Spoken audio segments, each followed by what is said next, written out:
Sa isang kaharian na puno ng mahika, mga mahiwagang nilalang, at matinding karibal, namutawi si Leo bilang pinakamalakas na kabalyero, kilala sa kanyang walang katulad na kakayahan.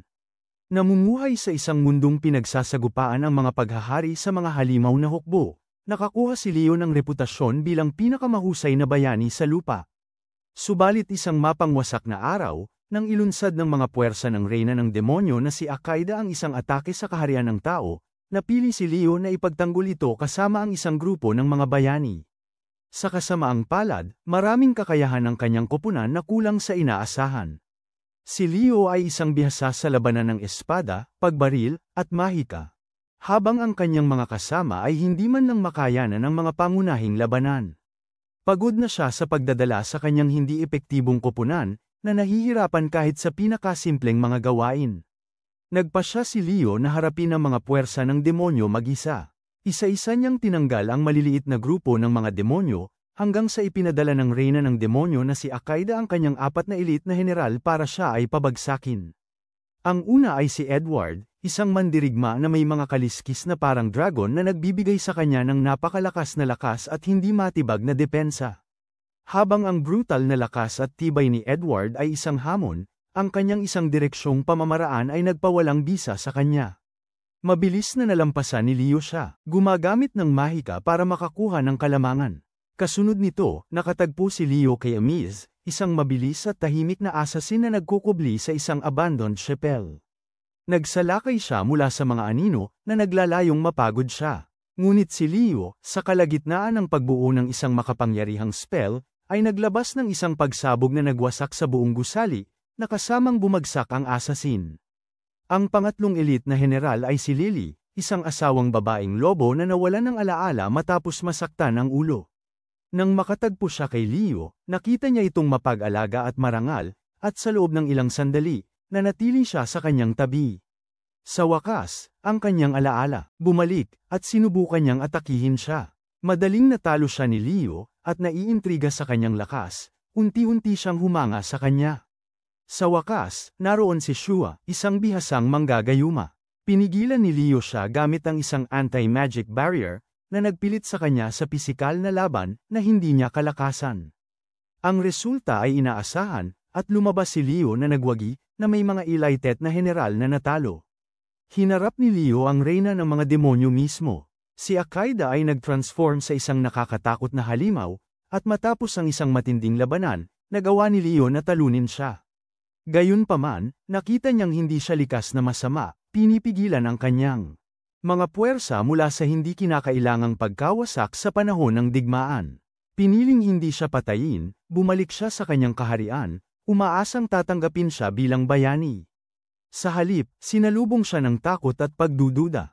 Isang araw, tinawag siya ng hari, kinikilala ang mga kontribusyon ni Leo, ngunit sumusunod sa presyon ng publiko. Si Leo ay ipinadala sa pagpapaalis mula sa kaharian na kanyang ipinaglaban na protektahan. Ngayon na walang tirahan at inabandona, lumago ang galit ni Leo sa kaharian. Narinig ang mga bulong-bulungan tungkol sa mga pagsisikap ni Akaida na muling buuin ang kanyang haminang hukbo, nagpasya si Leo na sumama sa kanyang panig. Kung ang mundo ay nais siyang itapon, siya ay magiging laban dito. Si Leo, dumating sa kuta ni Akita, na nagulat ang reyna ng demonyo at ang kanyang mga general. Ipinakita niya ang kanyang karanasan sa labanan, kaalaman sa estratehiya, at ang kahangahangang tagumpay na talunin ng mag-isa ang kanyang hukbo. Ang kanyang katapatan ngayon ay ipinagkaloob kay Akaida. Pumasok si Leo sa hanay ng mga demonyo, nagtakda ng bagong landas upang baguhin ang mundo. Nakaramdam si Leo ng kumpiyansa matapos ang kanyang pahayag, naniniwala siyang napabilib niya ang reyna ng demonyo na si Akaida upang makuha ang trabaho. Gayunpaman, hindi siya pumayag. Pinabagsak siya ni Akaida sa matitinding salita, pinaalala sa kanya na siya'y dating isa sa pinakahinahanap na kaaway ng kanyang hukbo. Na-shocked, sinubukan ni Leo na mahalin siya, inilabas ang kanyang mga chart at ipinaliwanag kung gaano siya kasipag upang mabawi ang kanyang mga pagkalugi. Ipinilit niyang wala siyang mahanap na mas mabuting kakampi kaysa sa kanya, pero tapos na si Akaida sa pakikinig. Sa isang siglang galit, nagsimula siyang maghagis ng mga bola ng apoy, pinilit siyang umalis sa kanyang teritoryo. Matapos itapon, nagpasya si Leo na lapitan ng 4 na elite na general. Sa pamamagitan ng pagpupursige, nagawa niyang kumbinsihin sila na bigyan siya ng pagkakataon.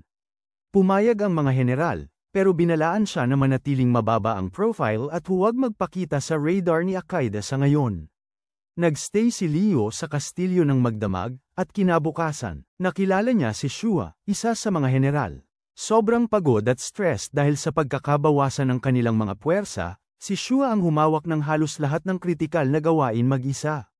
Nagtataka, hiniling ni Leo na makita ang kanyang listahan ng mga responsibilidad. Ibinigay niya sa kanya ang mahabang scroll na nagpaiwan sa kanya na walang masabi. Siya ang humahawak ng napakalaking trabaho mag-isa. Tinanong niya kung bakit hindi ito ibinibigay sa iba, at inamin niyang hindi niya maaasahan ang ibang tao na gawin ang mga bagay ng eksakto sa gusto niya. Kahit na ibigay niya, ang kanyang pagiging perpekto ay magdudulot ng pag-check sa lahat, na nagiging sanhi ng mas marami pang trabaho. Pumili si Leo ng isa sa kanyang mga gawain, ang pag-replenish ng mana reserve sa kastilyo, na mahalaga para mapanatiling gumagana ang lahat. Ipinaliwanag ni Shua na tanging siya lang ang makakapag-refill ng reserves dahil ang dalas ng kanyang mahika ay partikular na naayon dito. Ang anumang iba pang mahika ay pwedeng magdulot ng pagsabog ng reservoir. Ngumiti lang si Leo at tiniyak sa kanya na kaya niyang aipantugma ang dalas ng kanyang mahika sa kanya. Kahit impressed pero may pag-aalinlangan, pinayagan siya ni Shua na subukan, nagbihis siya ng itim na armor at isang pekeng pangalan. Pumunta si Leo sa reserves. Pagkalipas ng 30 minuto, bumalik siya, in-announce na natapos na ang gawain. Niyang mga, ibinigay ni Shua sa kanya ang isa pang gawain, pero si Leo naubos ang mana, humiga sa sopa, pinaga niya ang spell na tinatawag na Magic Eye para subaybayan ang kanyang trabaho mula sa malayo. Pagkalipas ng 1 oras, si Shua, na hindi matiis ang kanyang pagligo, sinubukang gisingin siya, pero ginamit ni Leo ang gravity spell para bigitan ang sarili, na nagpilit sa kanya na umatras sa inis. Sa wakas, pagkatapos ng 2 oras, naubos ang pasensya ni Shua, tinawag ang kanyang staff at pinaalalahanan si Leo na lumabag siya sa mga utos ni Akita para bigyan siya ng pagkakataong ito. Si Leo, na nagpapanggap na kinakabahan, sinubukang kalmadoan siya, pero siya, na hindi kayang gawin ni Shua. Agad na nagtanong si Shua kung anong mga gawain ang nasa plano. Sinabi ni Leo na ang ilang mga trabaho ay maaaring ipasa sa iba at may mga bagong pamamaraan upang mapadali ang mga ito. Na maaaring i-delegate, pinadali ang kanyang trabaho. Napuno ng emosyon, humingi ng tawad si Shua kay Leo, na pagtanto niyang nagtatrabaho siya para tulungan siya habang akala niya ay hindi ito nagtatrabaho. Nang gabing yun, tinawag ni Shua si Leo sa kanyang silid. Sa halip na ang orihinal niyang plano, nag-usap sila tungkol sa malupit na estado ng hukbo ng demo niyang Reyna, nagtakda ng bagong landas upang muling buuin itong mas matatag. Ipinahayag ni Shua kay Leo na ang kanilang supply, kabilang ang pagkain, ay nagkukulang na. Kinabukasan, pupunta si Lily sa pulo ng Largo upang mang-alap ng mga pangunahing kailangan. At binigyang diin ni Shua kung gaano kahalaga na makabalik ang mga probisyon sa kastilyo sa tamang oras. Nang tanungin ni Leo kung bakit ito naging problema, ibinigay ni Shua sa kanya ang isang ulat mula sa huling misyon ni Lily. Ang ulat ay isang serye ng magulo, parang Crayola na doodle. Ang mga pagtatangkang mag-organisa ni Lily ay naging magulo, na nagresulta sa madalas na hindi pagkakaintindihan at nakakapagod na pagkaantala. Nakiusap si Shua na samahan ni Leo si Lily sa Largo upang bantayan siya, umaasang matutulungan niya siyang magtrabaho ng mas epektibo. Ipinaliwanag niya ang kahalagahan ng isla. 3,000 taon na ang nakalipas, ang Demon King ay nagdala ng isang nabigong pag-atake sa mga tao, Durkheim. Maraming demonyo ang nakipagkasundo sa sangkatauhan, nakipag-ugnayan sa lipunan ng tao. Gayunpaman, ang mga dragon folk ay patuloy na inuusig at sa huli ay umatras sa nakahiwalay na isla ng Largo, kung saan sila ngayon naninirahan. Ang mga dragon folk na ito ay kamakailan lamang tumutulong sa hukbo ng demonyo, at ang kanilang suporta ay mahalaga sa muling pagpapalakas ng kanilang puwersa. Iminungkahi ni Leo na marahil si Edward, isa sa mga dragon folk, ay mas bagay para sa misyon. Ngunit nakapagbigay ng argumento si Shua na malamang na si Edward ang mangangalaga sa lahat ng bagay, iniiwan si Lily. Nagtanong siya kay Lily kung bakit siya nababaliw sa laro. Ngunit hindi siya nakinig at patuloy pa rin sa kanyang mga kalokohan. Leo nag-alala na ang kanilang presensya ay nagiging hadlang at nagbigay ng problema. Inalala ni Leo si Lily na manatiling nakatuon. Pero hindi siya pinansin ni Lily, inutusan ng mga demonyo na ilipat ang mga supply sa transporter, at pagkatapos ay kumuha ng pahinga. Habang pinagmamasdan ang isla, napansin ni Leo kung gaano kahirap ang takbo ng mga bagay-bagay. Ang mga demonyo ng lahat ng laki ay inatas ang magdala ng mabibigat na kargamento ng walang wastong paghahati-hati ng trabaho ayon sa kanilang kakayahan. Nagsimula si Leo na mag-isip ng mga paraan upang mapabuti ang organisasyon, inaatasan ng mga gawain ayon sa kakayahan ng bawat demonyo. Nang mag-explore siya ng higit pa, napansin ni Leo na ang lugar ay sira, kaya humingi siya ng tulong sa isang demonyo para sa ilang pangunahing pagsasaayos. Tinanggihan ng demonyo, sinabing tanging mula sa isang general siya tumatanggap ng utos. Nabigo, nagbalik si Leo sa kanyang tolda. Sobrang nabigasyon sa hamon ng paggabay kay Lily, na tila hindi alintana ang mga epekto ng kanyang mga aksyon, nag-aalala siya na kung mapagod ang mga dragonfolk sa kanilang pabago-bagong asal, maaaring bawiin nila ang kanilang suporta, na magiging kakila-kilabot para sa hukbo ng demonyo. Habang nag-iisip si Leo sa sitwasyon, pumasok si Lily sa tolda at napansin ang kanyang pagkabigo. Nabahala, pinahigi niya ito at mabilis na lumabas, sinusubukang makipagpalitan ng mga supply para sa gamot. Naantig sa kanyang kabaitan, nagkaroon si Leo ng epapanya. Naging ganap ang kanyang pag-unawa na maaari niyang hikayatin ang kanyang pagkamalikhain sa ibang paraan. Nang bumalik si Lily dala ang gamot, mas mukhang hindi maganda ang pakiramdam ni Leo, sinabing siya ay nakagat ng makamandag na ahas. Sa totoo lang, siya ang tumawag sa ahas at kaya niyang alisin ang epekto ng lason anumang oras na gusto niya. Sinabi niya kay Lily na ang tanging pag-asa niya ay isang espesyal na halo ng mga damo na matatagpuan sa silangang bahagi ng isla. Si Lily, na halatang nag-aalala, ay naghahanda na hanapin ang mga damo, determinado na tulungan siya. Nakita ni Leo ito bilang perpektong pagkakataon upang gabayan siya habang pinasasiklab ang isang pakiramdam ng responsibilidad. Umaasang ito ay magtuturo sa kanya na hawakan ang kanyang mga tungkulin ng may higit na pag-aalaga at dedikasyon. Pagkaalis ni Lily, binali ni Leo ang epekto ng lason at pinadala ang kanyang mahika upang sundan siya. Nagtakda siya ng isang serye ng mga hamon sa kanyang daraanan, umaasang matutunan niyang umasa sa kanyang mga kalyadong demonyo para sa tulong.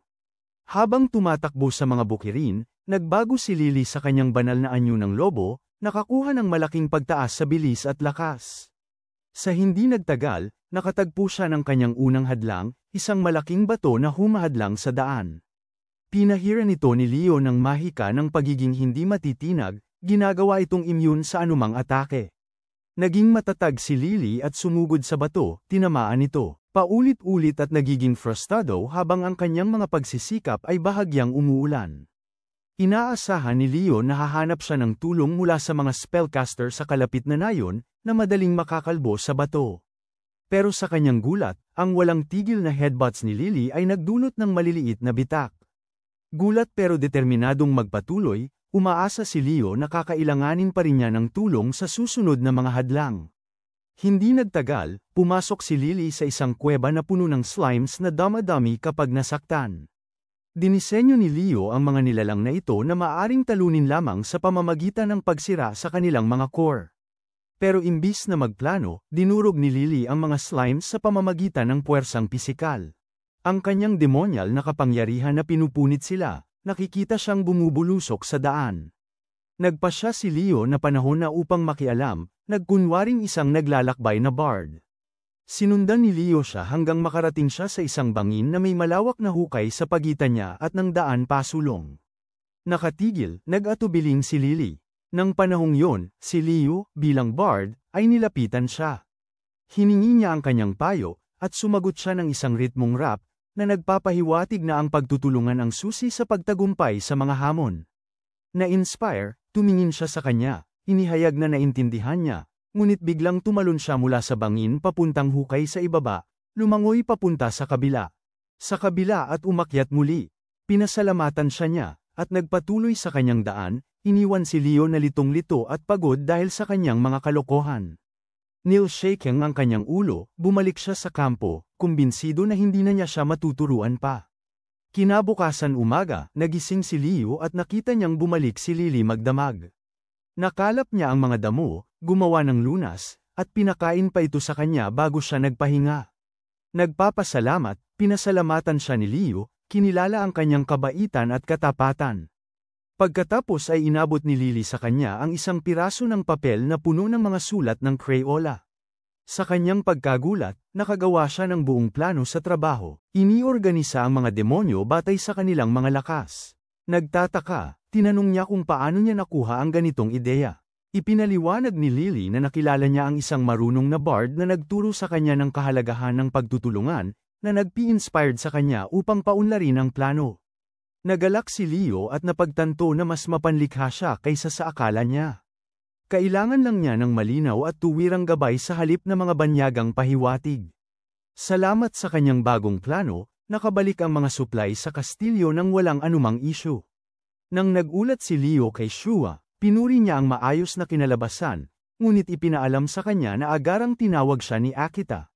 Dahil sa biglang pagdami ng nerbiyos, nag-alala si Leo na baka malaman ni Akita ang kanyang tunay na pagkatao.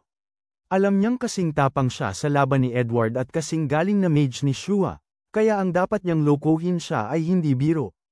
Gayunpaman, kung magpapaantala siya, baka magtaka siya.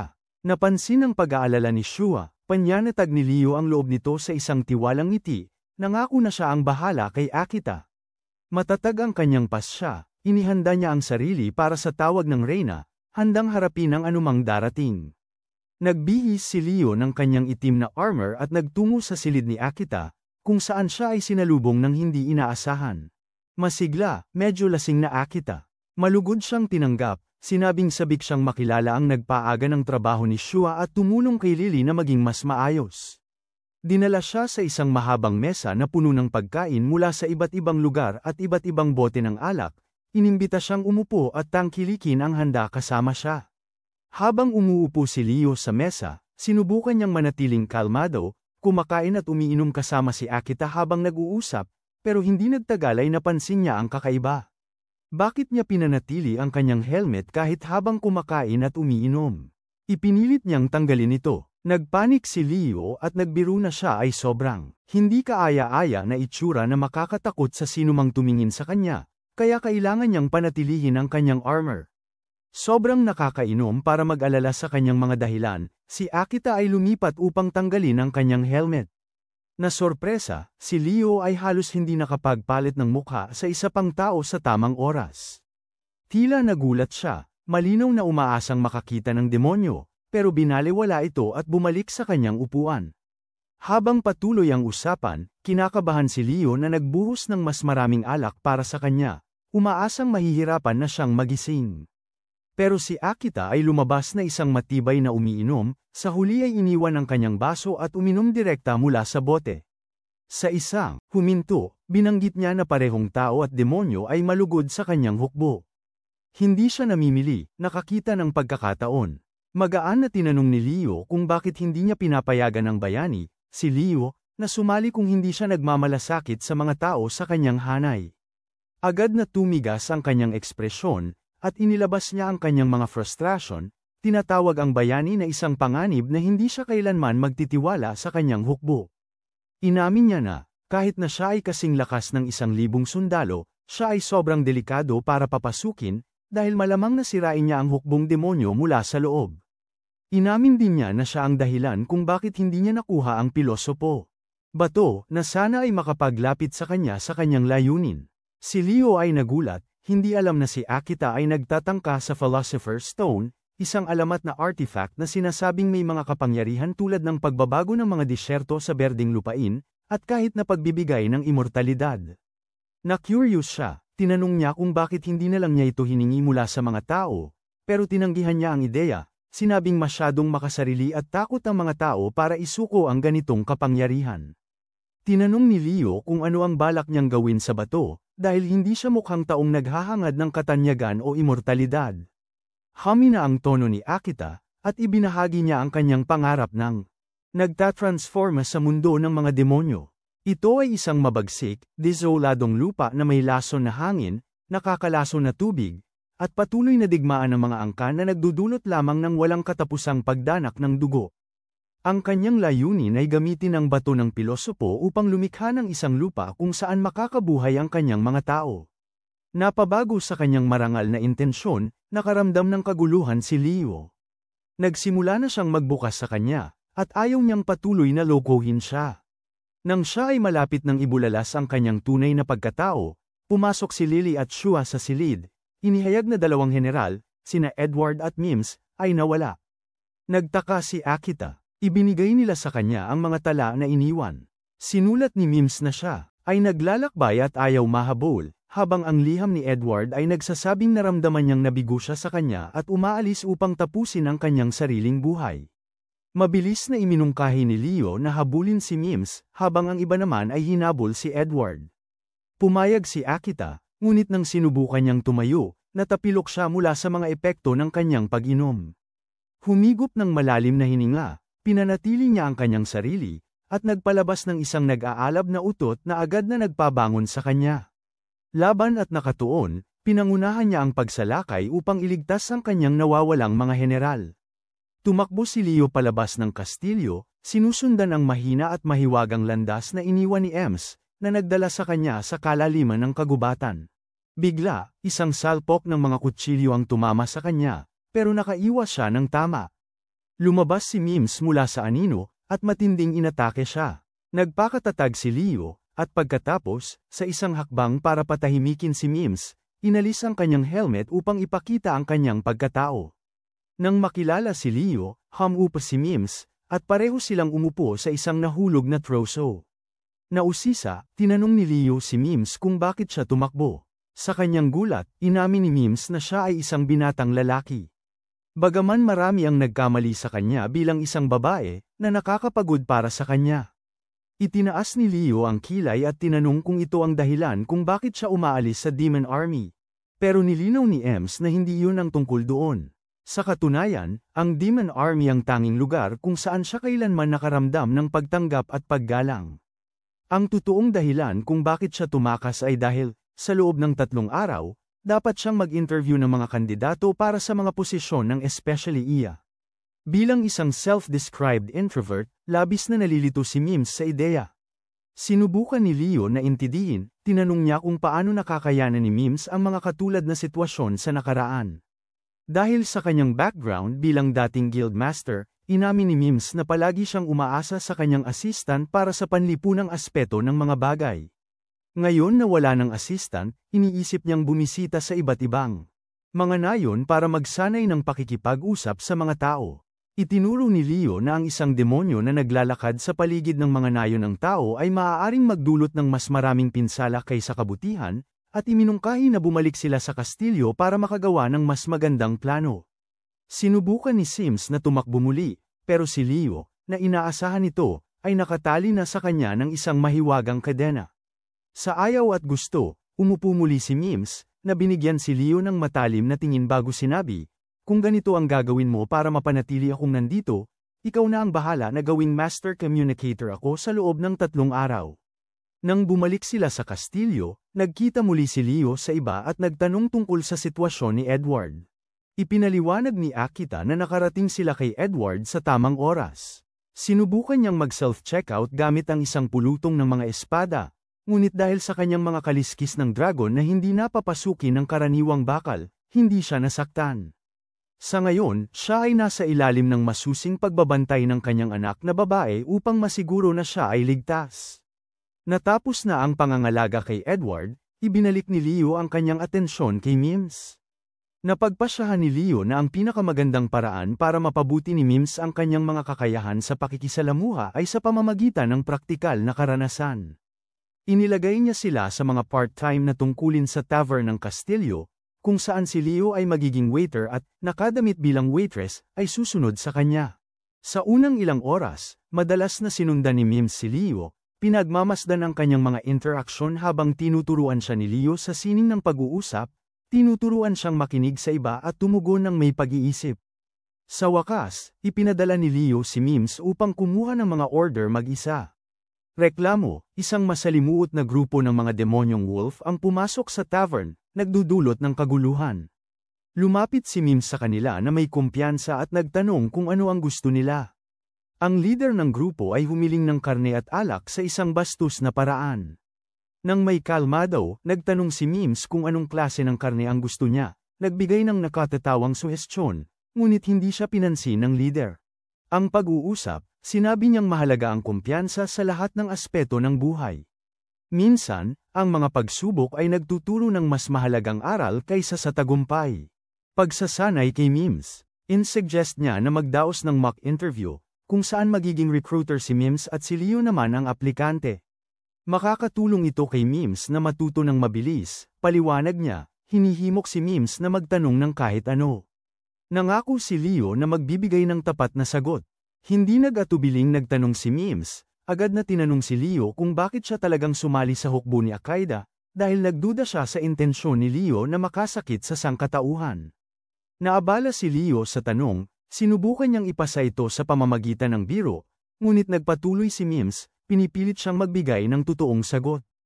Ipinaliwanag ni Mims ang sarili niyang komplikadong nakaraan. Ipinanganak na kalahating demonyo at kalahating tao, siya ay tinanggihan ng lipunang tao. Sa kalaunan, siya ay ipinagbili sa isang ahensya ng especially iya na nagsanay sa kanya bilang isang mamamatay tao, tinatreto siya na parang isang basurang kasangkapan. Bagaman ang kanyang mga kasanayan ang nagpanatili sa kanya na buhay, ang malupit na pagtrato ay nagpasiklab ng kanyang malalim na pagke-hatred sa sangkatauhan. Kaya, nang marinig niya ang tungkol sa crusade ni Akaida laban sa mga tao, lihim siyang tumulong sa kanya. Minsan, sa panahon ng kanyang pag-atake sa isang malaking bayan, binuksan niya ang pangunahing pinto para sa kanyang hukbo, umaasang ang kanyang mga puwersa ay papatay sa mga tao sa bayan. Sa kanyang pagkabigla, pinatawad ni Akaida ang maraming buhay hanggat maaari, inaresto ang mga corrupt, mga opisyal, at muling ipinamigay ang yaman at mga imbakan ng pagkain ng bayan sa mga mahihirap. Ang mga tao sa bayan ay lumago ang paggalang sa kanya kumpara sa kanilang mga naunang lider, kahit na nagtapon ng mga piging sa kanyang karangalan. Na-impress sa kanyang mga aksyon, lumapit si Akaida, na sa kalaunan ay naging isa sa kanyang mga pinagkakatiwalaang general, na namamahala sa isang network ng mga especially iya. Gayunpaman, ang kanyang tunay na layunin ng pagkapuksa sa sangkatauhan ay isang bagay na kanyang itinago sa kanya. Maayos ang takbo ng kanyang mga plano hanggang sa pumasok si Leo sa eksena, na nagwasak sa kanyang buong karera. Pinaalala niya kay Leo ang araw na siya ay natalo, kung paano niya binwarningan si Leo na tapusin ang kanyang buhay noon at doon. O kung hindi ay titiyakin niyang magbabayad ang sangkatauhan. Sinabi lang ni Leo na mag-explore sa mundo at makilala ang mga bagong tao, na sinasabi na hindi ganoon kasenggit ang sitwasyon. Si Leo, na naantig sa kwento ni Miss, ay nagpasya na ibahagi ang kanya. Sinabi niya kay Miss na matagal na ang nakaraan, ang lupain nito ay kilala bilang Japan, isang mataas na maunlad na bansa. Isang araw, bamuka ang lupa, at nagdagsaan ang mga demonyo at halimaw mula sa ilalim ng lupa, na nalulong sa init ng mundo, ngunit ayaw makipag-isa sa mga tao. Kaya't nagsimula ang isang brutal na digmaan sa pagitan ng mga tao at mga demonyo. Ang mga tao na mas mahina, sa paghahambing, ay nahirapang lumaban, dahil madalas ay kailangan ng marami para talunin ang isang demonyo. Upang gawing pantay ang laban, lumikha ang mga siyentipiko ng mga super sundalo sa pamamagitan ng pagsasama ng DNA ng tao at demonyo. Si Leo ay isa sa mga hybrid na ito, ang nag-iisang nakaligtas sa matinding pagbabago. Naging pinakapinuno ng sangkatauhan si Leo, ipinagtanggol sila laban sa walang katapusang pagsalakay ng mga demonyo. Ngunit nang matapos ang mga laban, tuluyan siyang nakalimutan ng sangkatauhan. Tumingin si Miss sa kanya na may pagdududa at nagtanong kung hindi ba siya nakakaramdam ng puot, lalo na matapos niyang isakripisyo ang napakarami para sa mga taong itinaboy siya. Ipinaliwanag ni Leo na ang napilitang pag-alis sa kaharian ay talagang nagbigay sa kanya ng pakiramdam ng kalayaan, hindi na nakakulong sa isang nakakapinsalang papel na pinanatili niya sa loob ng mga siglo. Wala na siyang pakiramdam ng responsibilidad para sa kaligtasan ng sangkatauhan at maaari na siyang humakbang pabalik. Si Miss ay namangha at tinanong si Leo kung gaano na siya katagal na nagprotekta sa sangkatauhan. Sumagot si Leo na hindi na niya mabilang matapos ang 1,000 taon. Idinagdag pa niya na siya rin ang misteryosong matalino na lumitaw isang siglo na ang nakalipas upang talunin ang dating hari ng mga demonyo, na nag-iwan kay Miss na labis na nagulat. Habang patuloy na naguguluhan sa kwento ni Leo, napagpasyahan niyang sapat na ang narinig niya para sa isang araw at pumunta sa pahinga. Kinabukasan, tinawag si Leo ni Akita, na ibinigay sa kanya ang isang liham mula kay Edward. Sa liham, inannounce ni Edward na siya ay magbabalik mula sa kanyang tungkulin bilang general, dahil sa pakiramdam niyang hindi siya karapat-dapat na mamuno. Kamakailan, pinangunahan niya ang kanyang mga tropa sa isang labanan laban sa isang nakakadiring Chimera. Sinubukan niyang turuan sila kung paano makipaglaban sa ganitong halimaw, pero nalungkot si Edward dahil wala sa kanila ang nakasalamuhan ng ganitong nilalang at masyado silang natatakot na harapin ito. Hindi mapagpasensya at minamaliit, sinimulan ni Edward na tawagin silang mga snowflake, ipinagmamalaki kung paanong naisip niya ang kaparehong mga halimaw na walang hirap noong siya ay nasa kanilang edad. Frustrated, siya ay kumuha ng buong responsibilidad para sa kabiguan, umatras bilang general, at ibinigay ang tungkulin sa kanyang anak na babae, si Juliet. Ipinahayag ni Akita ang kanyang pagkabahala kay Leo, nag-aalala na maaaring pinabigat niya ang responsibilidad sa kanya nang hindi nag-iisip. Pinatanggap siya ni Leo, sinabing kayang-kaya niya ito at makikipag-ugnayan siya kung kailangan niya ng tulong. Determinado, siya ay nagpunta upang hanapin si Juliet para mas maintindihan ang sitwasyon. Nang makilala niya si Juliet, ipinaliwanag niya na ang problema ay nasa hindi makatutuhanang inaasahan ni Edward. Akala niya bawat demonyo ay dapat kasing makapangyarihan niya, hindi napagtanto na ang bawat demonyo ay may kanya-kanyang natatanging mga lakas at kahinaan. Si Edward ay ipinanganak na may pambihirang talento sa labanan, ngunit isipin niyang ang kanyang lakas ay bunga lamang ng kanyang pagsisikap. Inamin ni Juliet na labis niyang iginalang ang kanyang ama. Lagi siyang nandyan para sa kanya, ngunit alam niyang kailangan ito ng realidad na pagsusuri, at umaasa siyang matutulungan siya ni Leo na maunawaan na ang bawat isa ay may sariling kakayahan. Maingat na nakinig si Leo at nagplano. Dinala niya si Juliet at Lily sa isang minahan kung saan kamakailan ay natuklasan ng ilang miyembro ng koponan ni Lily ang isang sinaunang makina golem, isang relikto mula sa panahon nang ang mga tao ay mayroong makabagong teknolohiya. Ang golem na ito ay itinayo partikular upang labanan ang mga makapangyarihang demonyo, at naniniwala si Leo na ito ay magiging perpektong aral para kay Edward.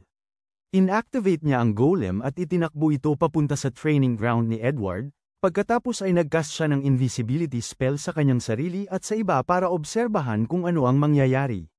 Ang napakalaking golem ay lumabas mula sa kagubatan at nagsimulang lumapit kay Edward at sa kanyang mga tropa. Nag-alala, gusto ng mga soldier na umatras, ngunit inutusan sila ni Edward na umatake. Sa kabila ng kanilang tapang, halos walang epekto ang kanilang mga armas sa matibay na armor ng golem. Puno ng pagkabigo, tumakbo sila pabalik kay Edward. Ini-insist nila na hindi nila kayang masira ang depensa nito. Tumangging payagan silang umatras, hinikayat ni Edward na gumawa ng hakbang. Ngunit, mabilis na nag-charge ang golem ng isang makapangyarihang laser, na tuwirang nakatutok sa mga sundalo. Nang matanto nilang nasa seryosong peligro sila, nagcast si Leo ng proteksyon sa tamang oras, pinuprotektahan ang mga tropa mula sa pagsabog na kayang magpatibag ng bundok. Nang mag-fire ang golem ng isa pang sinag, muli itong dinepatcha ni Leo, ngunit ang mga tropa, takot, sa wakas ay tumakas, iniiwan si Edward na nag-iisa, na determinado na hindi umatras. Sinalakay ni Edward ang golem, ngunit ito ay naglabas ng laser sword. Sumigaw si Leo kay Edward na bumagsak, na nailigtas siya sa tamang panahon, pero ang susunod na atake ng golem ay tumama sa balikat ni Edward, na nasaktan siya. Nakita ni Leo ang panganib, nag-alok siyang eye guide si Edward sa laban, pero masyadong komplikado ang kanyang mga tagubilin para kay Edward, na lalong humigpit ang tensyon. Na-frustrate, tinawag ni Leo si Edward na idiot sandwich dahil hindi niya naintindihan ang mga taktika, at sumagot si Edward na maaaring basic na kaalaman nito para kay Leo. Pero walang ibang nakaranas na makipaglaban sa ganitong kaaway. Iyon mismo ang gusto ni Leo na maunawaan ni Edward. Inutusan niya si Edward na sumugod. Ang espada ng golem mula sa gilid, winasak ito. Sa tulong ni Leo, nakaya ni Edward na sirain ang armas. At sa pagkakataong yun, pumasok si Juliet, hinihimok ang kanyang ama na targetin ang torso ng golem, ang mahina nitong bahagi, ng sabay-sabay. Tinapos nila ang banta ng golem, at si Edward, na nagpakumbaba, ay sa wakas ay nagsimulang maunawaan na ang lakas lamang ay hindi sapat. Ang estratehiya at pagtutulungan ay kasing halaga. Hinagis ni Edward ang payo ng kanyang anak na si Juliet at itinaga ang kanyang armas sa torso ng golem, pinabagsak ito. Gayunpaman, naglabas ang golem ng kakaibang tunog, isang tawag ng saklolo para sa mga reinforcement. Bigla, 3 golem ang nagsimulang lumitaw mula sa mga kalapit na yungib, patungo sa labanan. Buti na lang, inasahan ni Akaida ang ganitong sitwasyon at naroon na sa mga yungib. Gamit ang kanyang makapangyarihang apoy na mahika, inilabas niya ang sunod-sunod na naglalagablab na pagsabog, pinabagsak ang mga golem bago pa sila makarating sa larangan. Pagkatapos, nakipag-usap si Leo kay Edward, ipinaliwanag na kailangan niyang tumutok sa pagtuturo sa kanyang mga tropa ng mga batayang kaalaman. Tulad ng hindi alam ni Edward kung paano makipaglaban sa isang golem, hindi rin naunawaan ng kanyang mga sundalo kung paano haharapin ang mga nilalang tulad ng chimeras. Leo ay pinayuhan si Edward na mag-focus sa mga batayan, tinutulungan ang kanyang mga sundalo na maging mas malakas at mas adaptable sa mga hinaharap na laban. Nang mapagtanto ang kanyang pagkakamali, bumalik si Edward sa kanyang mga tropa, humingi ng tawad sa kanyang dating pagkasutil, at nangako na magiging mas suportadong leader sa hinaharap. Hindi nagtagal, nakatanggap si Leo ng hindi inaasahang balita mula kay Shu. Nais ni Akaida na i-promote siya. Dagdag ni Shua na sinabi ng ginang, sa ibang kasapi ng Elite Four tungkol sa nakaraan ni Leo, at ngayon nais ni Akaida na malaman kung siya ay talagang naging tapat. Pinatibay ni Leo ang loob ni Shua na balak niyang ibahagi ang lahat kay Akita at ang mga general. Si Shua, bagaman nagtitiwala sa kanya, ay nagpayo na maghintay siya sa kanyang senyales bago ipakita ang kanyang pagkatao. Sa pagkakataong yun, napansin ni Shua na si Leo ay nagbabasa ng isang libro, na kanyang ipinaliwanag na isa sa kanyang mga paborito. Ito ay tungkol sa isang demonyo na nagngangalang Hybrid, ang unang demonyo na nanalo ng Nobel Peace Prize para sa pagtataguyod ng mapayapang pakikisalamuha sa pagitan ng mga demonyo at tao. Napansin ni Shua na kahit si Akaida ay mahilig sa librong yon, ngunit nagdulot ito sa kanya ng pag-aalala tungkol sa nalalapit na pag-amin ni Leo. Umalis siya upang asikasuhin ang kanyang mga tungkulin, at si Leo ay lumingon muli sa libro, nawawala sa mga alaala. Nakatuon siya sa kahulugan ng libro, Hybrid. Lumitaw na marangal at gwapo, na talagang iba sa totoong demonyo na nakilala ni Leo sa unang labanan sa pagitan ng mga demonyo at tao. Mas malinaw na naalala ni Leo ang sandali. Itinutok niya ang kanyang talam kay Hybrid, na iginiit na siya ay dumating ng may kapayapaan, na sinasabi na hindi lahat ng demonyo ay mapanganib. Ipinaliwanag ni Hybrid na siya at ilang iba pa ay pumasok sa mundo ng tao upang makatakas sa walang katapusang pagdanak ng dugo sa mundo ng mga demonyo. Ibinahagi ni Hybrid ang isang nakakagulat na katotohanan kay Leo. Ipinaliwanag niya na aksidenteng binuksan ng Demon King ang isang portal patungong Earth, at dahil sa labis na kuryusidad, maraming demonyo ang lumipat sa mundong ito. Gayunpaman, ang mga mas agresibong demonyo ang nauna, agad na umaatake sa mga tao at nagsimula ng isang brutal na digmaan. Inamin ni Hybrid na iniisip niyang bumalik sa bahay, ngunit isinara ng hari ng mga demonyo ang portal, na nag-iwan sa lahat ng demonyo na stranded sa lupa. Nanghihinayang siya na ang mga mataas na ranggong demonyo ang tunay na mga kontrabida, habang ang mga katulad niya ay nagdurusa sa mga konsekwensya. Noong panahong yun, si Leo ay ibang tao, malamig, walang emosyon. Gayunpaman, nakita niya ang halaga ni Hybrid bilang isang potensyal na mapagkukunan ng impormasyon at pinili niyang iligtas ang kanyang buhay, dinala siya sa isang pasilidad ng pagkakaaresto. Sa halip na ipatupad ang parusa sa kanya, sa kanilang tahimik na paglalakbay, si Hybrid, na halatang kinakabahan, ay bumasag sa katahimikan sa pagtatanong kay Leo ng kanyang pangalan. Sa gulat ni Hybrid, talagang ngumiti si Leo, dahil walang nagtanong sa kanya noon. Nagbukas siya kay Hybrid, na isiniwalat na isa siya sa 12 artipisyal na super sundalo na nilikha upang protektahan ang sangkatauhan. Ipinahayag ni Hybrid ang awa para sa kanya at nagtanong kung ano ang plano niyang gawin kung siya ay magtagumpay laban sa mga demonyo. Simple ang sagot ni Leo. Maghihintay siya sa susunod na banta upang iligtas ang sangkatauhan mula dito. Itinuro ni Hybrid ang hindi nakalulungkot na katotohanan. Nasa panahon ng kapayapaan, wala nang layunin si Leo, at dahil hindi siya tumatanda o namamatay tulad ng mga karaniwang tao, madarama niyang wala siyang direksyon, marahil ay nagnanais pa ng mga bagong krisis upang bigyan ng kahulugan ang kanyang buhay. Ang mga salitang yon ay humantig kay Leo. Tiniyak niya kay Hybrid na siya ang pinakamahina sa 12 artipisyal na bayaning at malamang na mamamatay siya sa digmaan. Pero ang mga pananaw ni Hybrid ay nanatili sa kanyang isipan, habang dumating ang backup squad upang dalhin si Hybrid sa kustodiya. Nangako ang demonyo na ay lalaan ang kanyang buhay sa pagpapasigla ng kapayapaan sa pagitan ng mga demonyo at tao. Isinara ni Leo ang libro, na naaalala ang determinasyon ni Hybrid. Hindi niya maiwasang magtaka kung nagsisimula na ring magbago ang kanyang layunin. Naalala ni Leo ang mga palem na salita ni Hybrid, na binigkas ng may labis na damdamin. Kung sakaling lumaban ang sangkatauhan sa kanya, malaya si Leo na sundan ang kanyang sariling landas. Noon, hindi pa lubos na naunawaan ni Leo ang mga salita ni Hybrid, pero nanatili ito sa kanyang alaala. Taong 2006 nang ibahagi ng isang ibon ang karunungan na ito, at habang bumalik si Leo sa kasalukuyan, nakaramdam siya ng pasasalamat para sa payo ng demonyo. Determinado, muling isinusuot ni Leo ang kanyang Black Knight na baluti at naglakbay patungo kay Akita. Nagmumuni-muni tungkol sa mga matalinong salita ni Hybrid, nagpasya siyang handa na siyang ipakita ang kanyang tunay na pagkatao at ang kanyang mga dahilan sa pagtulong sa kanya. Samantala, si Akida ay nasa kanyang opisina, sabik na naghahanda para sa promosyon ni Leo. Napalalim ang tiwala niya sa kanya at naniwala siyang karapat-dapat siyang maging kanyang ikalimang general. Ngunit, habang siya ay nasa gitna ng seremonya, isang katulong ang nang mabilis na pumasok, nagmamadaling sinabi sa kanya na ang portal patungo sa mundo ng mga demonyo ay nagsasara. Nagulat, si Akida ay nagmadali patungo sa portal kasama ang kanyang mga general. Natuklasan nila na ang portal ay nawawala ng katatagan dahil sa kakulangan ng catalyst, na mahalaga para mapanatili itong bukas.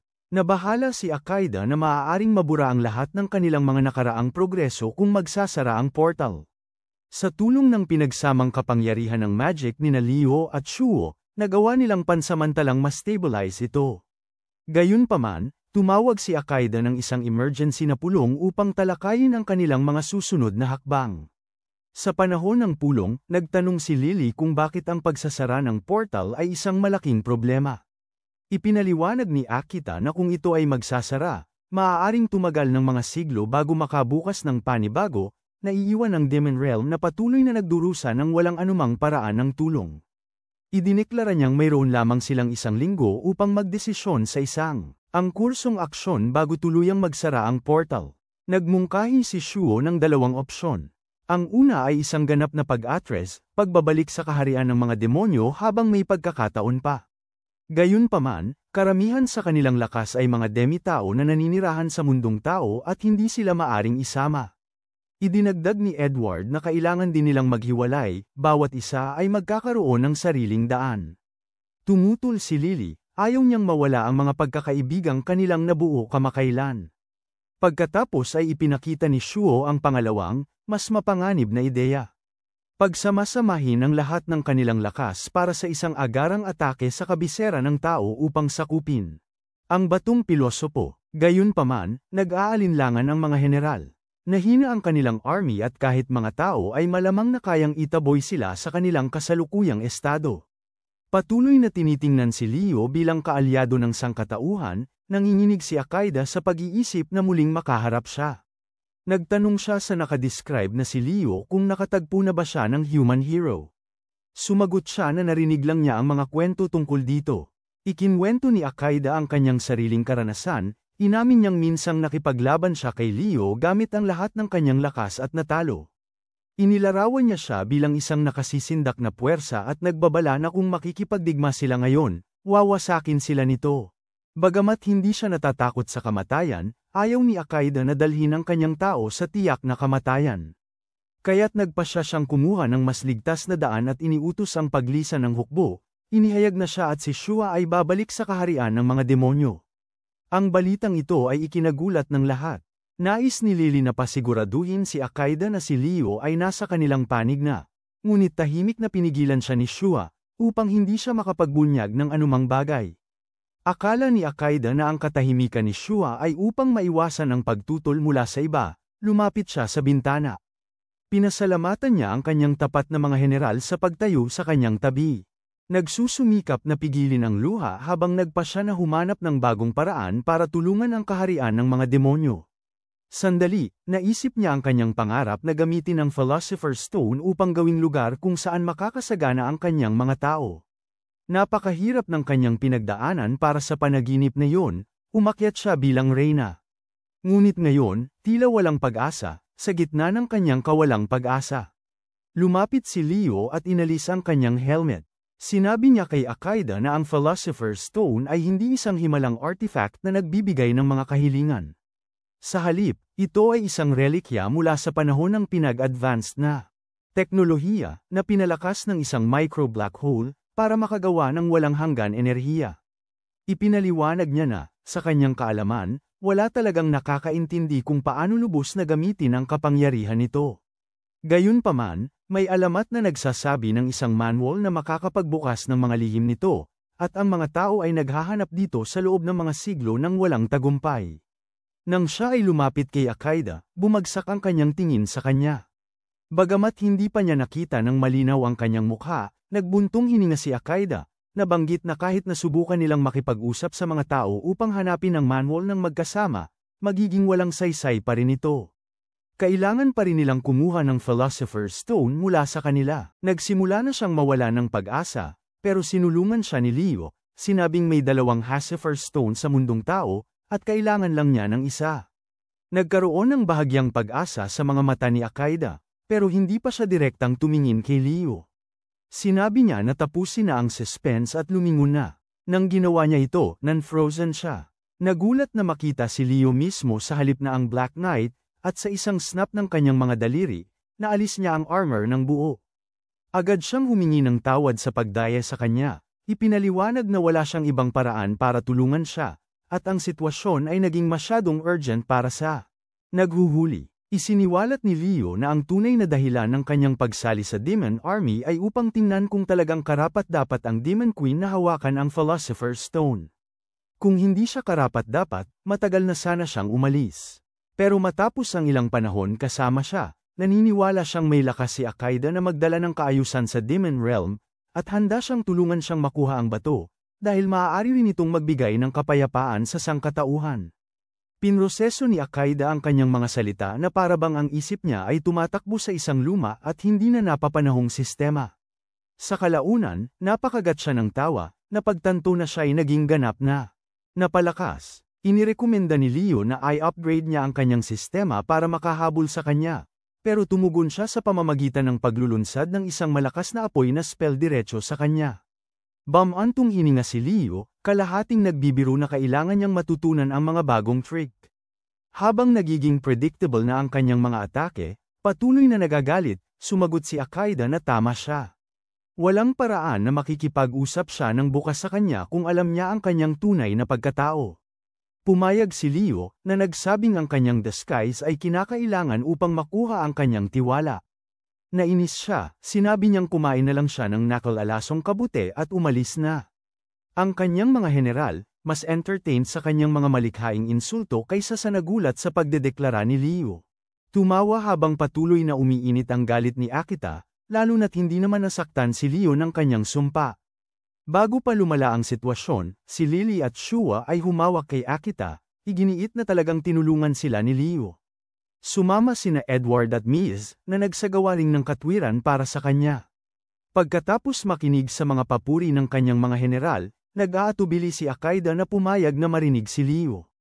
Ipinaliwanag ni Leo na ang ikalawang Philosopher's Stone ay nakatago sa kalapit na bundok, na binabantayan ng isang makapangyarihang nilalang. Tumingin si Akaida na nag-aalala, napagtanto na kung itinuturing ni Leo na banta ang tagapangalaga, maaari silang humarap sa seryosong hamon.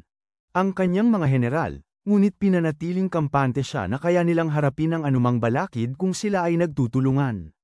Sa diwa na yon, pinangunahan ni Leo si Akaida at ang kanyang mga general patungo sa mga bundok na may nyebe sa tuktok.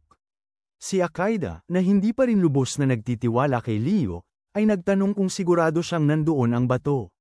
Matigas ang loob na sinigurado ni Leo na nandoon ito. Nagpalitan ang dalawa ng mga nakakatuwang banat habang umaakyat sila sa bundok, bawat isa ay sinusubok ang pasensya ng isa. Ang nakabibiglang lamig ay nagsimulang makabawas kay Lily, na hindi sanay sa ganitong matinding panahon, ngunit mabilis na nagcast si Shua ng isang pampainit na spell upang maibsan ang kanyang hindi komportable. Sa wakas, itinuturo ni Leo ang tuktok sa unahan. Sinabi na ang bato ay naghihintay sa kanila doon.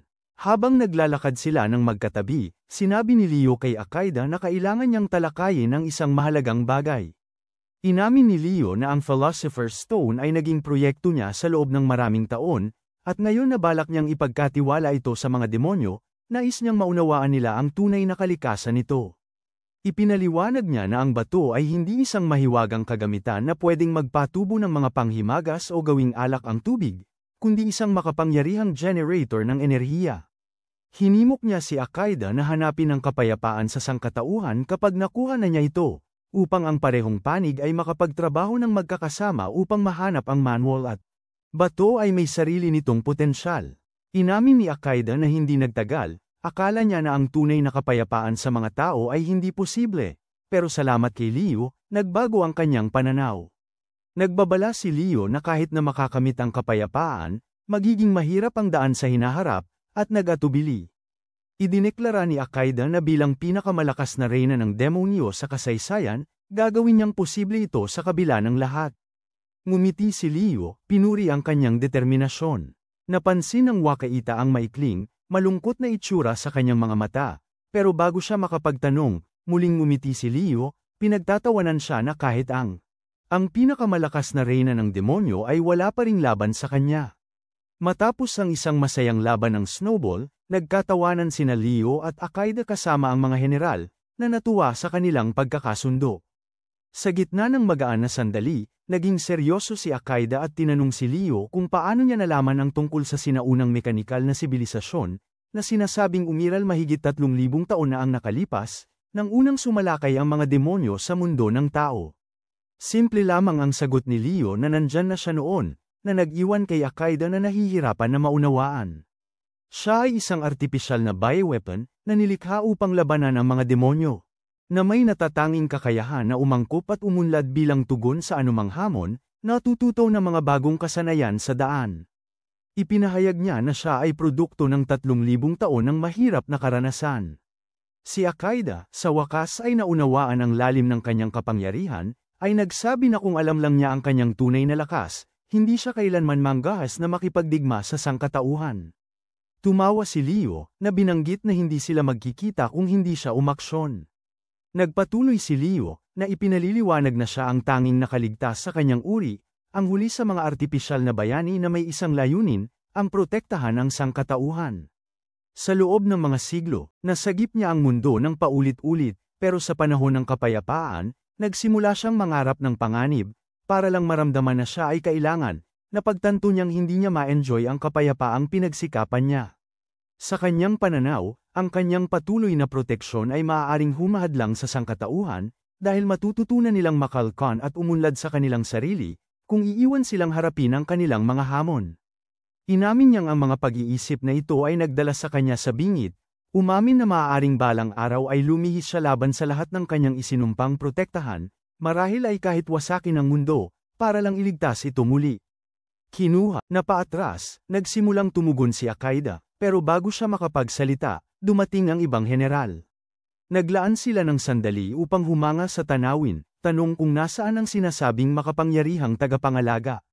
Si Leo ay humakbang pasulong at gumawa ng nakakagulat na anunsyo. Walang tagapangalaga na nagmamay-ari ng batong pilosopo, na nakatago sa kanyang puso, nagbibigay sa kanya ng walang hangganang enerhiya.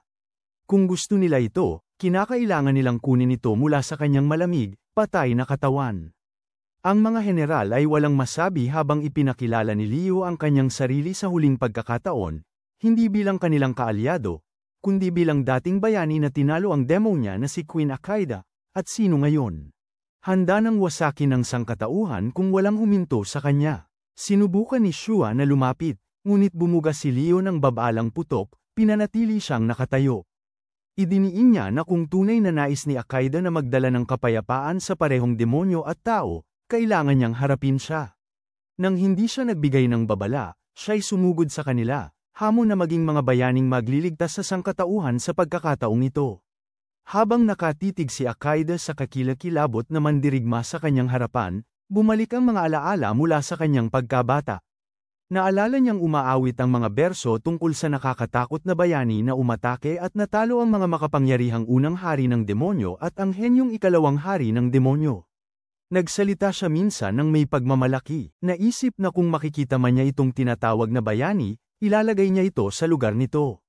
Pero ngayon, habang tinitingnan ng mismong alamat sa harap niya, na naging simbolo ng lahat ng laban niya noon, nagtataka siya kung paano niya ito mapipigilan, sinira ang tense na katahimikan. Tinanong ni Akaida kung ano ang ibig sabihin ni Leo sa lahat ng ito, ngunit agad siyang inatake nito. Ang walang habas na mga hampas nito ay nagtulak sa kanya pabalik habang tinatawag niya, nagtanong kung nagising ba ito sa maling bahagi ng kama. Pumalakas ang mga suntok nito, pinabagsak siya sa lupa at gumuho ang mga bato sa paligid niya. Nanggalangit si Akaida, umiwas sa kanyang susunod na makapangyarihang pagtama, naramdaman ang hilaw na puwersa ng kanyang atake. Sa malamig na ekspresyon, bumulong si Leo na siya ay nilikha upang protektahan ang mundo. Pero kung hindi na siya kailangan ng sangkatauhan, ipaparamdam niya sa kanila ang kanilang pangangailangan sa pamamagitan ng pagdala sa kanila sa kaguluhan.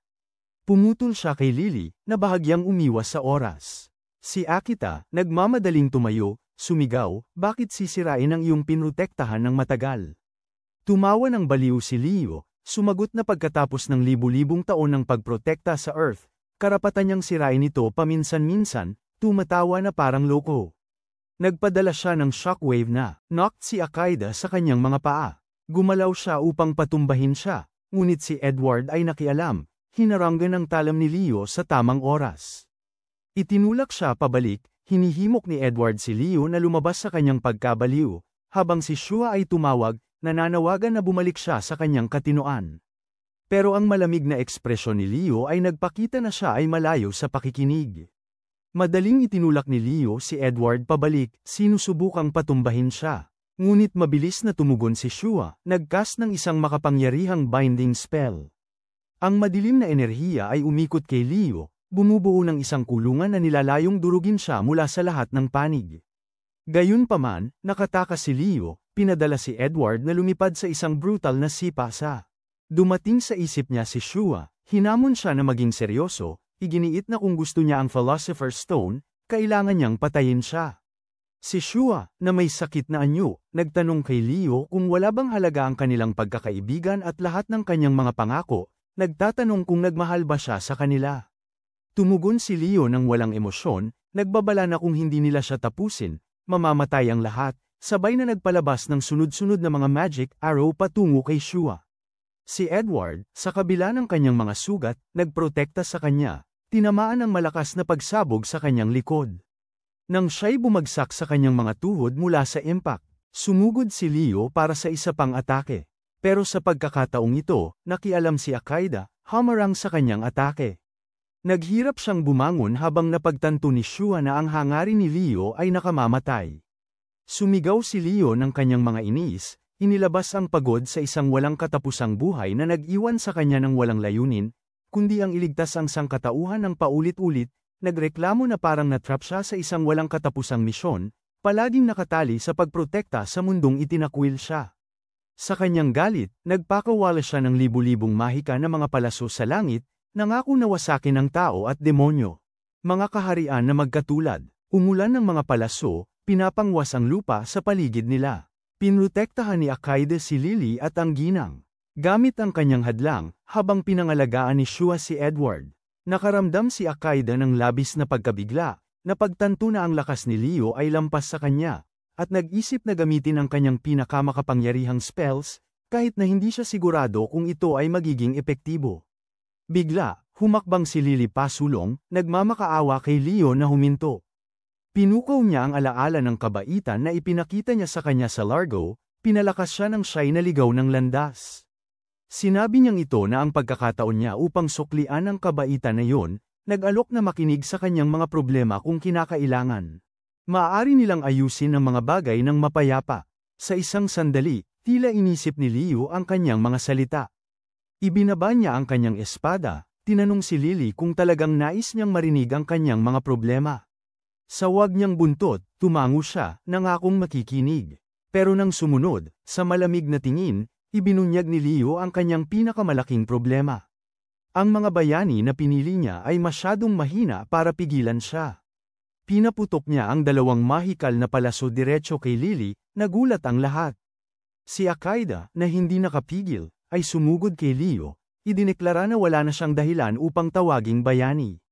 Walang tunay na bayani ang magdudulot ng pinsala sa isang walang depensa. Sinalubong niya ito, ang kanyang mga hampas ay lumilikha ng malalakas na shockwave. Samantala, nagsimula si Shua na magdasal ng isang mataas na antas na spell, naglunsad ng kidlat na palaso kay Leo, tumama ito ng diretso. Ngunit, kahit ito ay walang epekto sa kanya.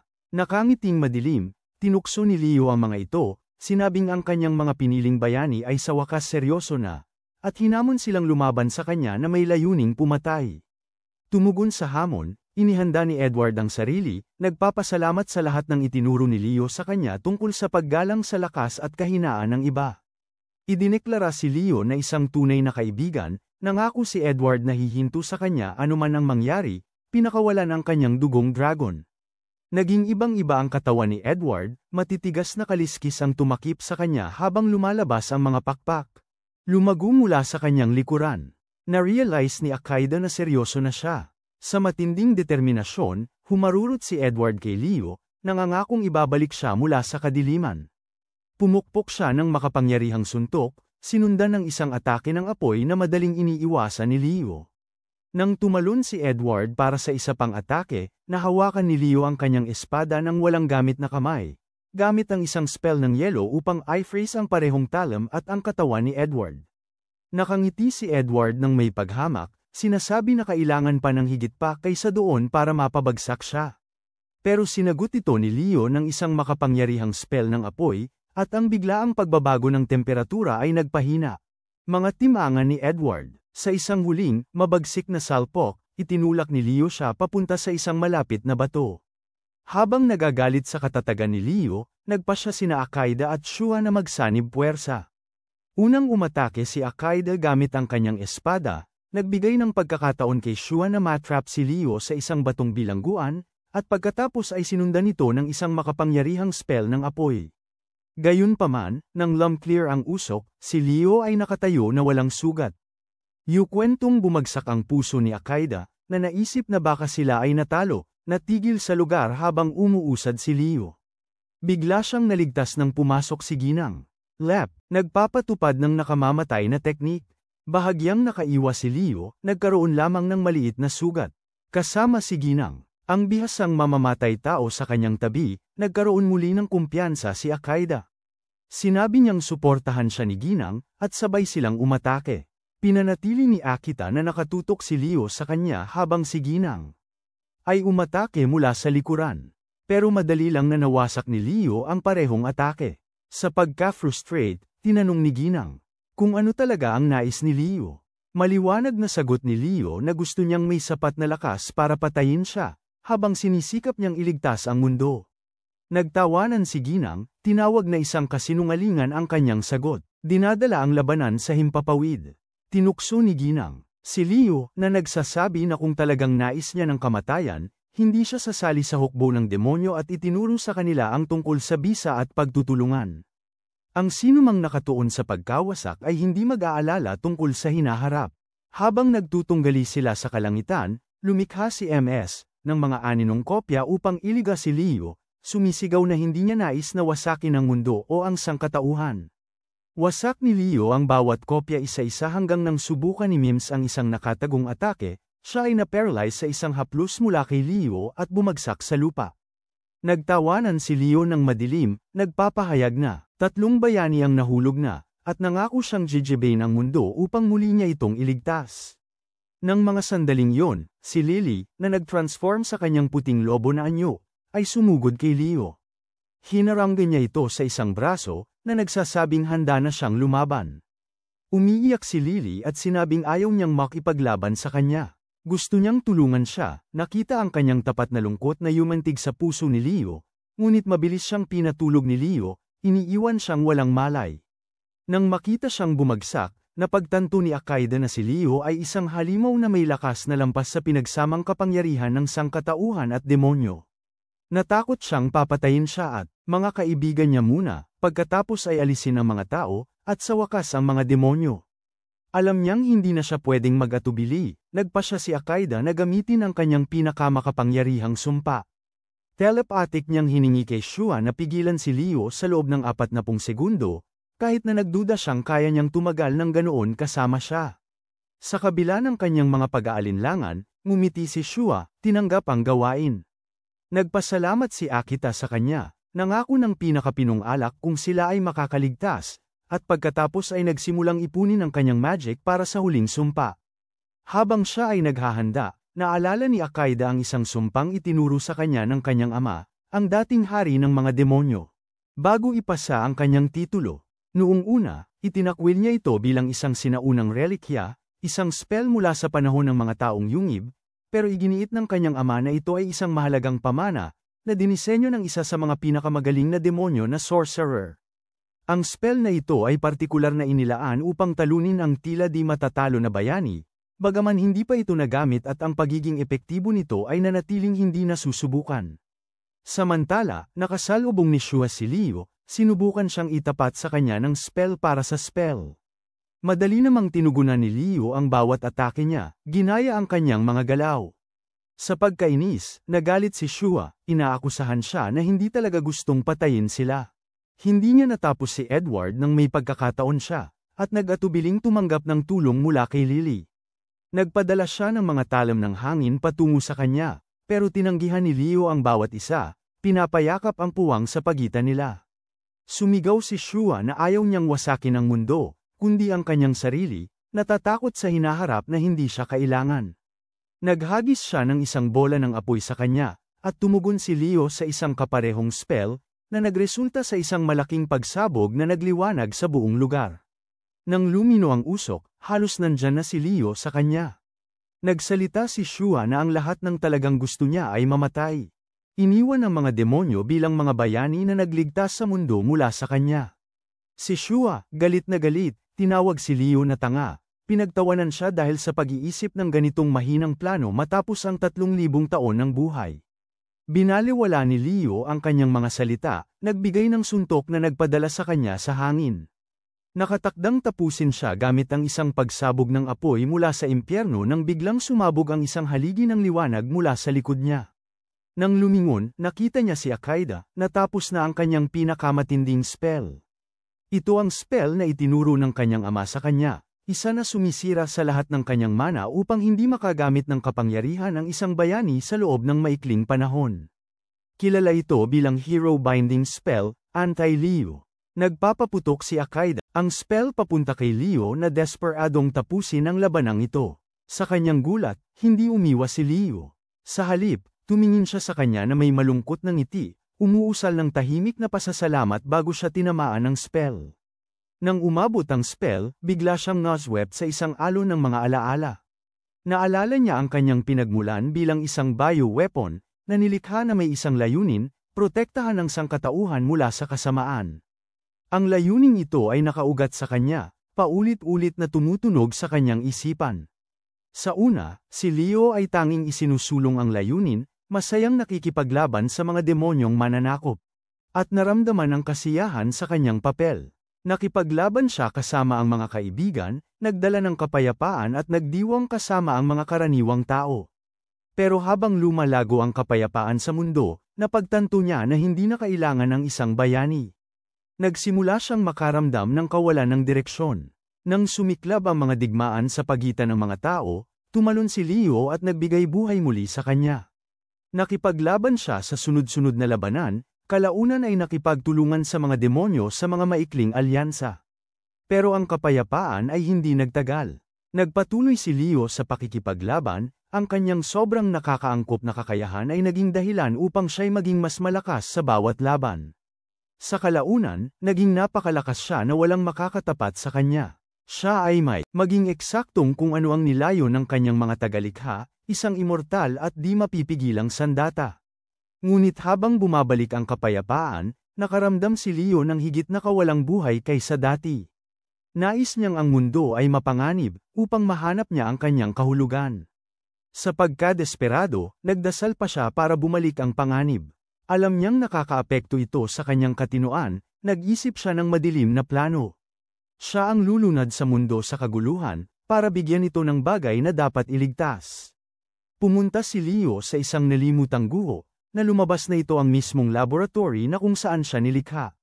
Gamit ang kanyang mga kapangyarihan, ibinalik niya ito sa orihinal na kalagayan.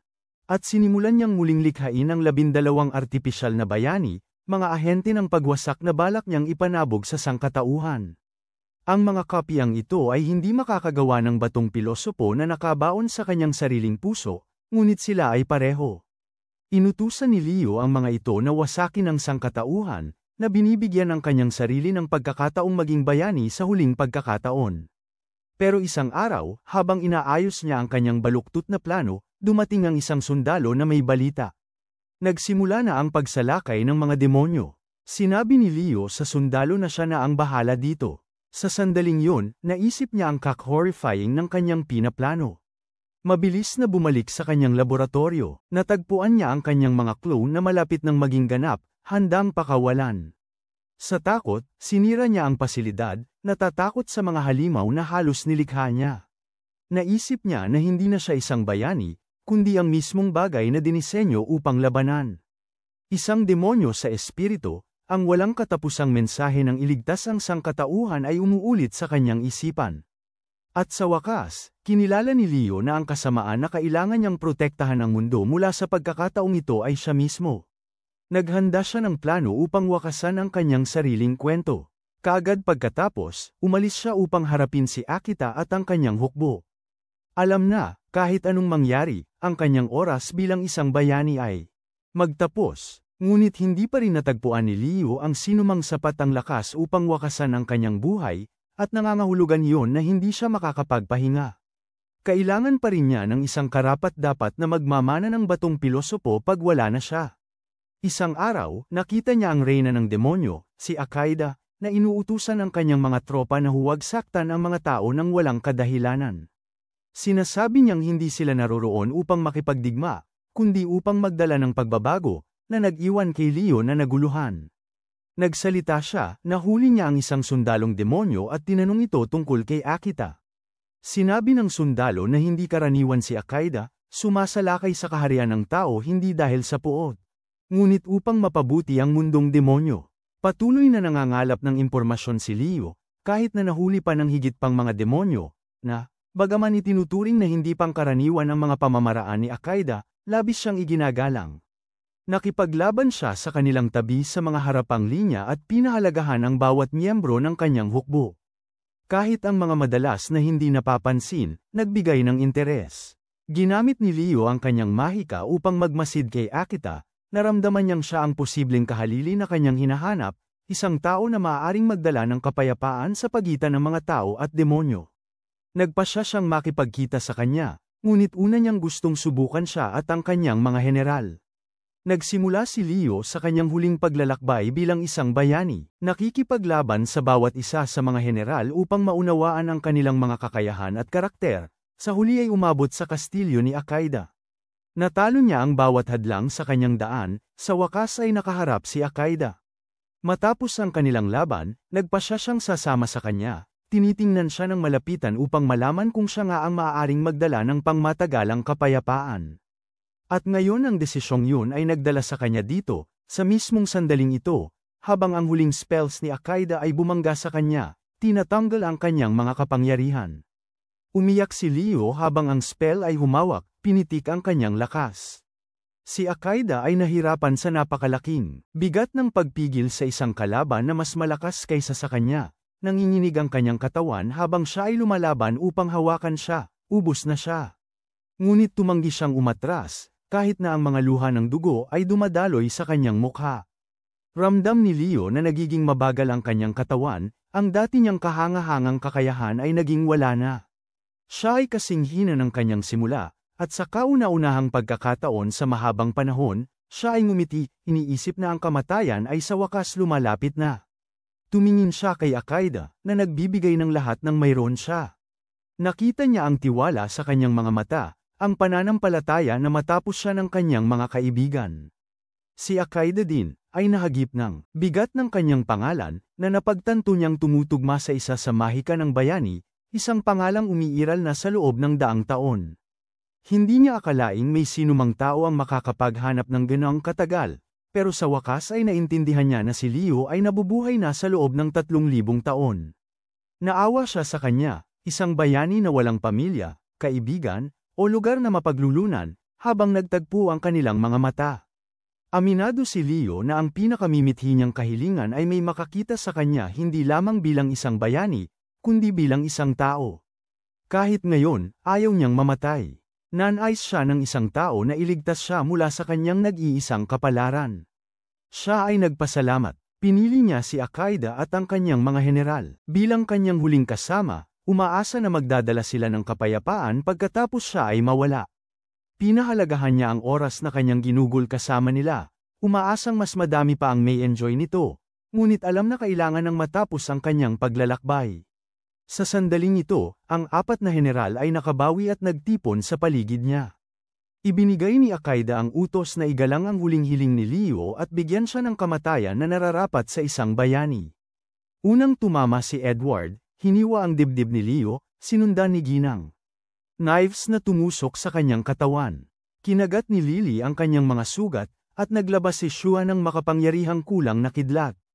Si Leo, na alam na ito na ang katapusan, ay ngumiti habang nag-collapse siya sa lupa. Tahimik ang buong grupo, bawat isa ay nagdadalamhati sa pagkawala ng kanilang hindi inaasahang kasama. Bumagsak si Akaida sa kanyang mga tuhod, sumisigaw sa kawalang pag-asa, sa kabila ng labis na pinsala. Si Leo ay buhay pa, nahihirapang kumapit sa buhay. Ngumiti siya, sinabing kay Saya na sa wakas ay matalo pagkatapos ng 3,000 taon. Habang sila ay nagtipon sa paligid niya, tumingin siya sa kanila na may mahinang ngiti. Lumapit si Lily, gustong malapit sa kanya, ngunit hinawakan siya ni Mrs. Bumulyaw si Akaida kung nasiyahan ba siyang magpanggap bilang kontrabida, at inamin niyang nag-enjoy siya. Pinagsabihan siya niya, sinabing sinadya niyang pigilin. Bumalik at hayaan ang spell na tamaan siya. Napatawa si Leo, inamin niyang naawa siya sa kanila. Sobrang nagsusumikap sila. Si Shua, na nananatiling naguguluhan, tinanong kung ito ba ang plano niya mula pa sa simula. Kinumpirma ni Leo ito, na sinabing lahat ay nangyari ng eksakto ayon sa kanyang ninais. Si Akaida, na naiinis, pinagsabihan siya dahil halos pinatay na silang lahat para sa kanyang maliit na villain act. Pinayuhan ni Leo si Akaida na kunin ang Philosopher's Stone mula sa kanyang puso, binalaan siyang mayroon lamang siyang 5 minuto. Pansamantala niyang pinutol ang supply ng enerhiya ng bato sa kanyang katawan, pero kaya lamang niyang gawin. Isang beses, kung hindi nila ito aalisin, mabilis siyang gagaling, humarap si Ginang. At nagtanong kung kailangan lamang niyang hilahin ito. Si Leo, na laging nakakatawa, ay nagsabing subukan ang kanyang pull-out game. Lumapit si MS, pero pinigilan siya ni Lily, umiiyak na nakiusap para sa buhay ni Leo, humihingi kay Akaida na huwag ituloy ito. Tumingin si Akaida mula sa mahinang mukha ni Lily kay Leo, na may mapaghimasok ng ngiti. Naisip niya na, sa huli, hindi kailanman naghangad si Leo na saktan sila o ang mundo. Gusto lamang niyang sila ang mga bayani na makakapagwakas sa kanyang mahabang nag-iisang buhay. Tinanong niya siya kung may mga pagsisisi siya, na sinagot ni Leo ng may kapilyuhan. Sinabi niyang hindi siya, lalo na't naaalala niyang tinanggal ang kanyang browser history bago ang laban. Nang magpasya siyang oras na para tapusin ito, lumuhad si Akaida sa kanyang tabi, habang bumulong si Leo ng paumanhin para sa lahat ng gulo na kanyang nagawa. Pero sa halip na alisin ang bato, pinalo siya nito sa likod at tinapakan ang kanyang paa. Inanunsyo niya na masyadong maraming trabaho para sa kanya ang makipagkasundo sa mga tao dahil lang sa mungkahi ng isang namamatay na bayani. Sa halip, hinirang niya siyang opisyal na embahador sa pagitan ng mundo ng tao at demonyo.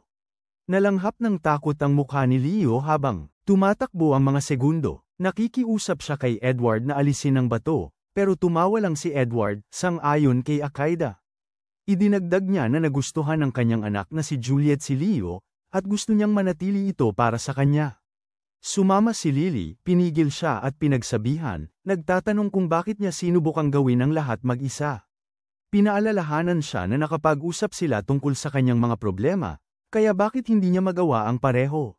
Bumulwak ang luha. Inamin niyang hindi niya nauunawaan kung bakit gusto niyang mamatay, pero tiniyak niyang palaging nandoon siya para tumulong sa kanya sa anumang bagay.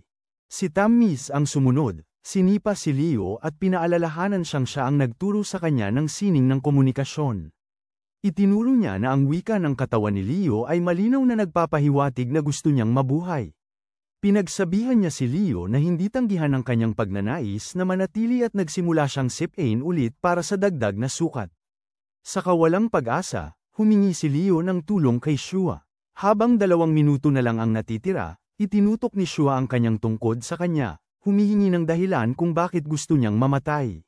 Sumigaw si Leo na ang tanging layunin niya ay protektahan ang sangkatauhan, at ang kanyang kaalaman sa sarili ay nagbigay daan sa kanya para malampasan ang limitasyon, na pumipigil sa kanya na mag-isip ng mapanganib na mga saloobin. Sumagot si Shua na kung kaya niyang i-override isang limiter, maaari niyang baliwalain ang kanyang natatagdang misyon. Na-frustrate, iginiit ni Leo na hindi ito posible, pero sumigaw si Shua sa kanya na subukan. Nang walang pagpipilian, nakatuon si Leo sa kanyang sarili, naglakbay papasok sa kanyang kamalayan kung saan ang mensahe na protektahan ng sangkatauhan mula sa kasamaan ay paulit-ulit. Sinaral niya si Shua sa pag-suggest nito, dahil wala siyang alam kung paano ito patayin. Ngunit habang desperadong nakikiusap siya sa mga boses na huminto, sa kanyang pagkabigla, sa wakas ay tumalima sila. Nagbalik sa realidad, nagtataka si Leo kung siya ba ay naglilimita sa kanyang sarili sa buong panahon, naniniwalang wala siyang pagpipilian kundi iligtas ang mundo. Kada, pinaalala siyang mayroon na lamang 30 segundo, nag-alok muli na wakasan ang kanyang buhay, kung gusto niya pa. Naalala ni Leo ang mga salita ni iBird. Mamuhay ayon sa kanyang nais kapag natapos na ang kanyang misyon. Habang iniisip ang mga matatalinong salitang yon, nagsimula ng magsara ang sugat sa kanyang dibdib at tumulo ang mga luha sa kanyang mukha. Iniabot ni Akaida ang kanyang kamay, sinabing hindi na siya kailangang mag-isa. Hinawakan ni Leo ang kanyang kamay, at habang gumagaling ang butas sa kanyang puso, si Lily ay mabilis na lumapit upang yakapin siya.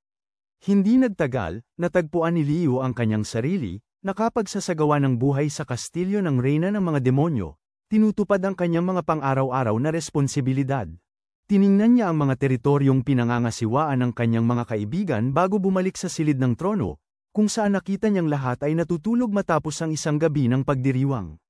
Tumawa si Leo, binanggit kung gaano sila naging relax, at sang-ayon si Akaida, na nakahiga sa isang sofa, na natatawa sa ideya ng pagtulog sa harap ng bayani na dati niyang kinatatakutan. Binansagan ni Akaida si Leo, itinuturo na ang unang dahilan niya sa pagsali sa kanila ay hindi kailanman upang wasakin ang sangkatauhan. Pariwat na umiling si Leo. Tinanong niya kung may mga pagsisisi siya, nagbababala na maaaring hindi na siya magkaroon ng isa pang pagkakataon na mamatay sa mahabang panahon. Nakangiti, hindi nag-atubiling sumagot si Leo na masaya siyang tumulong sa kanya na makamit ang kanyang mga pangarap, at wala siyang pinagsisihan. Tiniyak niya na gagawin niya ang lahat ng kanyang makakaya para suportahan siya, nangakong tutulungan siyang huwag na muling magpanggap na kontrabida. Tumawa si Akaida sa kanyang seryosong mga salita, pero hinawakan niya ang kamay nito, tinanggap ang kanyang pangako. Sa sandaling yun, pumasok sa silid ang anak ni Edward na si Juliet na may dalang agarang balita. Nang makita si Akaida at Leo na magkakahawak ng kamay, agad siyang lumingon, nahihiya na nakagambala sa tila isang romantikong sandali. Namula si Akaida, mabilis na ipinaliliwanag na may walang nangyayari. Pagkatapos ay iniulat ni Juliet ang kaguluhan sa isa sa kanilang mga teritoryo, nagtatan-warning na maaari itong mauwi sa riot. Pinukaw ni Akaida ang kanyang mga general, inutusan si Edward na manguna sa pagpigil sa kaguluhan. Ilang sandali pagkatapos, isang matandang demonyo ang dumating, humihingi kay Lily na tumulong sa paghahatid ng mahalagang supply sa Largo. Pagkatapos ay pumasok ang katulong ni Shua, nagpapalam sa kanya ng sira sa isa sa mga magic reservoir. Sa wakas, humiling ang tagapamahala ng dining hall ng tulong mula kay Miss bilang server, dahil sa malaking pagdagsa ng mga customer, na dumarating ang mas maraming demonyo sa pintuan, Lahat ay nangangailangan ng tulong. Lumiko si Akaide kay Leo, pinagbibiro siyang utusan na magtrabaho. Si Leo, nakangiti, nangakong siya na ang bahala sa lahat, at hinikayat siyang magpahinga ng mabuti. Sa ganitong paraan, sumulong si Leo sa kanyang bagong buhay, libre mula sa pasanin ng pagiging bayani, handang maging tulay sa pagitan ng dalawang mundo. Kung nagustuhan mo ang kwentong ito, tingnan ang aming ibang kwento, tulad ng tungkol sa isang muling isinilang na bayani na nagiging pinakamalakas.